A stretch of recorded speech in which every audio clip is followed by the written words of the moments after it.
What do you say to the people who say, Sophie Cunningham, she shoots those three-pointers, makes them look like free throws? I'm like, good. That's what I get paid to do. I should. You do get paid. Barely, but we're still surviving. That intensity, that voice, that reluctance to give you the prepared response. The PR games in the league are not played by Sophie Cunningham. She has never done so. And for that reason, her current remarks on Stephanie White, the Indiana Fever, and the circumstances surrounding Caitlin Clark are now going viral on the sports internet. Because people pay attention when a player who has nothing to conceal and no institutional allegiance to defend chooses to speak up about what is really going on in this league. Furthermore, Cunningham's remarks, together with Clark's own body language and performance metrics within that Fever locker room, portray a picture that the Indiana Fever front staff is completely unprepared to address in public. Such a profound and deliberate betrayal. And the most devoted Fever supporters are now using that precise phrase. Nor disappointment, nor annoyance, not treachery. Because of what has been going on inside the Indiana Fever organization, the rotations that disrupt Clark's rhythm as soon as she gets going, the post-game remarks that give credit to everyone save the player who had a tremendous fourth quarter. The increasing belief that this coaching staff is deliberately undermining its own superstar. It no longer feels like incompetence. It seems well coordinated. According to reports, Sophie Cunningham and Caitlin Clark are no longer pretending otherwise. Stephanie White defenders are starting to turn on her. Stephanie White's biggest advocates are starting to turn on her. The growing sentiment of, hey, Stephanie White is not the right coach for this team. It has been there. Defenders are betraying her. The individuals who defended this hiring, this mindset, and this coaching staff for months are now having second thoughts. Additionally, a sports franchise's political reality changes along with that population. The issue is whether the front office of Indiana Fever is monitoring this change in real time or whether they will hold off until the boycott figures become too significant to ignore. You must return to the Washington Mystics game in order to comprehend why the Clark-Cunningham-White problem has reached the particular boiling pitch it is at this moment. Because broad dissatisfaction turned into a true organizational crisis as a result of the game and, more precisely, what transpired after it. One of the most thrilling individual fourth-quarter performances in WNBA history was put on by Clark. 17 points in 9 minutes, 5 three-pointers from logo range. The whole audience was persuaded that a comeback was imminent after she made a solo effort to pull her team back from a disadvantage. The audience sprang to life. Washington seemed frightened. Suddenly, everything seemed risky. Caitlin Clark just put on one of the greatest fourth-quarter performances in WNBA history to carry her team to overtime. She was 5 of 7 from three-point range for 17 points in 9 minutes. 17 points in 9 minutes, 5 of 7 from 3. One of the best fourth-quarter efforts in this league's history. Following the conclusion of the game, Stephanie White was personally questioned by a reporter about Caitlin Clark's performance. What transpired next is what set the internet on fire, and it hasn't gone out since. 5 threes in that fourth quarter, more than our first 2 games combined. So just your thoughts on the resilience from her. I thought our whole group showed resilience. The group as a whole shown resiliency. That is the reaction to a performance by a historic figure. In 9 minutes, 5 threes. Additionally, the coach discusses the whole team. She is unable to pronounce the name. She refuses to mention the name. Seconds later, Kelsey Mitchell is the subject of basically the same inquiry from the same reporter. Kelsey Mitchell and what she did today was something else. It's speechless, really. She was 0 for 7 in the first half and 4 points and just put us on her back. Not dumbfounded, but speechless for the guy who went 0 for 7 in the first half. For the guy who shot 5 for 7 from 3 in the fourth quarter of the same game, it wasn't even very encouraging. 2 entirely distinct emotional registers from the same head coach within 60 seconds of each other during the same game and news conference. Additionally, the fans that saw the news conference in real time did not miss anything. Before White had left the stage, the similarity was captured on camera and circulated on social media. This is the point at which the discussion around Stephanie White becomes more serious than a single news conference after a game. The pattern of in-game choices represents the illness because the post-game reaction is a symptom. And that trend, which has been seen across many games and is apparent to anybody who is paying close attention, is what has turned irate supporters into those who use adjectives like orchestrated and purposeful. back-to-back threes. Stephanie White hates seeing that. She sits Caitlin Clark on the... Clark makes consecutive three-pointers. Momentum increases. The audience comes to life. Then, just as Clark's shooting rhythm is peaking, the substitution, timeout, and rotation remove the ball out of her hands. Is this intentional now? Is Stephanie White deliberately halting Clark's progress to prevent her from becoming overbearing? Or is it just regular coaching, running the rotation, controlling minutes, and attempting to give the defense a break? The truth is that you can't learn anything from a single game. You cannot learn from 2 games.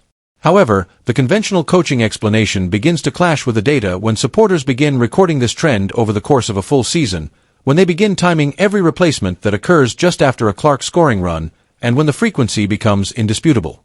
For 4 minutes, there was not a single field goal. This squad stopped scoring as soon as Clark left the court. Furthermore, it isn't a fan story or a hypothesis. Any honest coaching assessment must immediately address that reported performance disparity. This is the reason why supporters find the post-game reaction to this pattern so frustrating. Following the Washington game and the 4-minute scoring drought, Clark had to personally save the squad from a collapse that she did not initiate. The margin was not acknowledged in Stephanie White's post-game presentation. She discussed the squad. She discussed the group. Mitchell went 0 for 7 in the first half, and she left him stunned. The disparity is not imagined by the fans who have been paying careful attention. They are not the only ones who have observed it. Sophie Cunningham comes in. Because there is more to the Stephanie White tale than meets the eye. It has a clear connection to a past that Cunningham has been ready to openly discuss in a manner that very few current WNBA players have. Cunningham's voice is not marginalized. She is a starter for the Phoenix Mercury, a well-respected veteran with a proven track record of success, and her public persona is based solely on her refusal to provide the league with the sanitized answers it demands. And what she has said about the atmosphere surrounding Caitlin Clark, particularly regarding Stephanie White and the old guard's reaction to Clark's arrival, completely alters the way that fans are currently viewing the Indiana Fever, going out of their way to make a cruel example out of the new girl. And Stephanie White's son from Connecticut was the member of the coaching staff who most closely matched Cunningham's depiction of the old guard's reaction to Clark's arrival. This is the background that makes the present Indiana Fever scenario so explosive, so let's go back to what White's club did to Clark during that playoff series. The supporters disapproved with more than simply the hiring of a coach. It is the selection of the particular individual whose defensive approach against Clark was characterized as methodical, unrelenting, and sometimes hazardous. Person who watched from the sidelines with her arms folded while her players carried out what Cunningham effectively revealed was an organized effort rather than merely strong defense. Disguised as a defense tactic, it was an organized hit job. And every day, during practice, film sessions, timeout huddles during games, and post-game press conferences where the same coach is unable to find a single specific word of praise following a historic performance, the player on the receiving end of that strategy is now expected to obey the person who created it. According to reports, Caitlin Clark is now navigating that reality. Additionally, the social media backlash that has been growing since the Washington game has included calls for a boycott, threats of a walkout, and explicit demands from supporters for a public response from the front management. She is no longer moving through it silently. Let's discuss the boycott. Because the term is used so often on the internet, it is simple to write it off as exaggeration. Social media has a history of advocating boycotts that never happen. In particular, sports fans are notorious for threatening economic action but still attending since their passion for the game outweighs their dissatisfaction with the establishment. The stats are beginning to demonstrate how different this scenario is. There's 1,600 MPC frustration with their wallets. White does not know how to capitalize on a lead. One player has caused a facility that has been selling out to have 1,600 unfilled seats. The same guy whose historic accomplishments are consistently derailed in post-game press conferences, whose name the coach seems unable to mention with particular appreciation.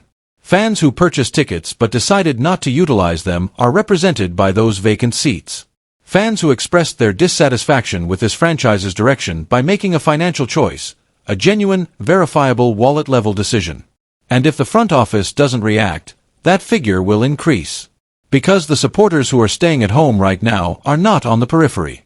They are the casual, recently converted fans that Clark introduced to this league.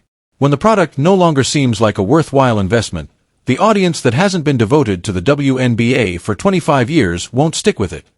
calls for boycotts right now. The fans won't be there anytime soon unless you fire Stephanie White. We are fed. Fans will follow her wherever she travels next, not with the Fever, but with Clark.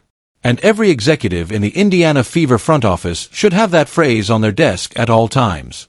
Because the coaching philosophy, rotation choices, post-game framing, and asset they are debating are not related to the franchise. The player is the asset, and the player's supporters follow them. This isn't conjecture. Due to Clark's entrance, this is the proven business reality of what has already occurred once in WNBA history. On the tour, arenas that were only partially filled before to refreshment season are suddenly selling out. On certain evenings, TV ratings that were tracking at a fraction of NBA statistics are suddenly competing with the NBA. One player's arrival altered the league's whole financial direction, and the fans who spearheaded this transformation are keeping an eye on every rotation, post-game statement, and substitute and adjusting their choices accordingly.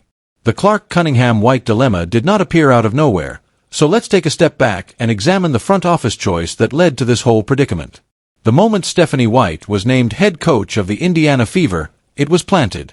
Fans had pleaded for a visionary, an offensive genius who recognized that a system centered on pace, space, deep shooting, and freedom was necessary to unleash Caitlin Clark's full potential rather than the kind of defensive-first, gritty, grinding philosophy that had characterized White's Connecticut Sun tenure. Rather, they acquired the mastermind behind the playoff disaster. The coach described it as competitive basketball while watching her players pursue Clark game after game from the sidelines. Cunningham's public remarks effectively showed that the coach was motivated more by institutional animosity than by a true basketball philosophy. Use a chainsaw to cut it. And now that the coaching connection has been in place for many months, the irony has turned into something more serious since the theoretical issue of whether this collaboration might succeed has turned into a recorded game-by-game reality. Additionally, the rotation patterns, post-game communication, and in-game momentum management that the games are displaying indicate that the two main concerns about this hiring are concurrently coming to pass. Fear 1. White would put in place a structure that limits Clark's innate ability to play. Second, no amount of professional civility could completely overcome the psychological dynamic that would be created in that locker room due to White's past with Clark. Regarded as the ultimate adversary by everyone. Entering a building where every encounter is being seen through the prism of that playoff history by the players, the media, and the fans. Every substitution, timeout call, and coaching statement captured on a hot microphone. Everything was filtered via the recollection of what White's squad had done to Clark and how White's post-game framing now affects Clark on a weekly basis. Additionally, Sophie Cunningham has been stating since before the season began that this particular collision of personalities and histories was always going to produce exactly what we are currently witnessing. She has no institutional reason to protect the Indiana Fever, no loyalty obligation to Stephanie White, and no career incentive to make a mistake. Let's be honest about what the supporters really want. Because enthusiastic supporters who are unable to distinguish between their affection for Clark and their capacity to assess coaching choices rationally have characterized the Fire Stephanie White sentiment online as an emotional response. A series of very specific, quite sensible organizational needs are being dismissed by this incorrect framing. Just 4 easy steps. Play more quickly. Have faith in Clark. Let her decide what constitutes an infraction. Quit interfering with her rhythm. Fans who don't understand basketball aren't making these requests. Millions of people have seen this team play, and they have witnessed firsthand the differences between Indiana's adherence to these 4 values and its disregard for them. When Indiana moves quickly. When Clark is in charge of the pace. When the ground is laid out. When every possession seems like a chance for a deep 3 or an unfeasible pass that opens the door. They are a scary team. It's an electrifying audience. Critics get alarmed. Opportunities for transition may be found everywhere. That Indiana may be the WNBA's most dangerous club. And that version vanishes as soon as the game slows down, Clark gets off the ground, and the offensive strategy changes from relying on the superstar to controlling him. The fan base has selected their leader. And at news conferences, that leader is seeing the deflection of her historic performances. Is seeing her momentum being cut off at its highest point. Is allegedly seated within a team that employed the coach who planned the postseason campaign in order to disrupt her physical and mental rhythm before she could establish herself. And now Sophie Cunningham, the player who has been publicly expressing what the majority of current players would only say behind closed doors, has confirmed what the fans have been yelling. There is genuine envy. There is actual institutional opposition to Clark's hegemony. Her flow is disrupted by actual coaching choices. There is a growing consensus among players that Stephanie White is not the best candidate to fully use Clark's contributions to this game. How can you have the most talked about basketball player and yet seem so disengaged? If the people in charge of this franchise do not make a change, that question will be the defining line of its legacy, because the talent, star, commercial engine, and fan base are all present, or were until 1,600 of them decided the product was not worth showing up for. The organizational alignment around a player who has previously shown her ability to change a team, a league, and a sport if those in her immediate vicinity would simply step aside and allow her to do so is what is lacking. Everything ends up here. And the front office of Indiana Fever must respond to this query. Not for the media, not for the fans, and not for the social media mob that has been calling for explanations ever since the Washington Post game. They must provide their own response. Are you aware of what you possess? Do you realize that the athlete in your locker room, the one putting on historic performances in the fourth quarter as her coaching staff talks about the group's perseverance, is the sort of player that teams spend decades hoping for and almost never get? Do you realize that her admirers are not ardent supporters of the WNBA? They support Clark. And adherents to Clark pursue him, barely making it, but continuing to fire. Sophie Cunningham is that person. That is the energy that exposed the old guard, called out envy, and confirmed what the supporters had been yelling. And somewhere in an Indiana Fever locker room, Caitlin Clark is keeping an eye on all of these events and making the type of discreet, private judgments that ultimately turn into very visible organizational choices. The window belongs to the Fever. It isn't limitless. Additionally, it grows a little bit smaller with each post-game press conference as the unprecedented performance is deflected to the whole group. Leave everything in the comments section. Do you think Stephanie White will make it through the season? Do you believe Clark has had enough of this coaching staff in private? Do you believe the boycott will compel the front office to comply? Or will they hold off till it's hard to rotate the empty seats? Subscribe, like, and enable alerts. We shall be here for every word of this narrative, which is not going to slow down.